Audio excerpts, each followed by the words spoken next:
Last night, Democrats scoring wins in gubernatorial and mayoral races and also securing approval for new redistricting maps. Tonight, Grant Green shares insights from one Senate candidate on what South Dakota Democrats might be able to take away from last night's results. Hello, Grant.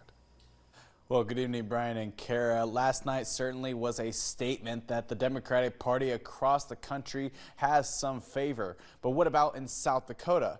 In the Mount Rushmore state, Democrat voter registration has dropped over 30% since the 2008 general election. But Democrats believe they can turn that trend around.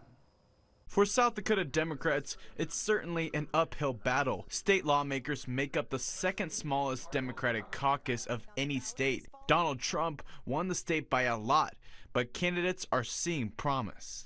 We've been a Democratic state in the past, and when things are not working for working families, that's when we're going to see a tide shift. U.S. House candidate Nikki Gronli points to her town hall meetings and campaign around the state. That we focus on what South Dakotans need, what is happening in their daily life, and are we addressing it? That's what people are looking for. U.S. Senate candidate Julian Bodowan says the key to winning voters should be to avoid putting people's issues in a political box. We really have to continue to remain focused on the issue at hand, which is making sure that people have the opportunity to afford to continue to live in South Dakota.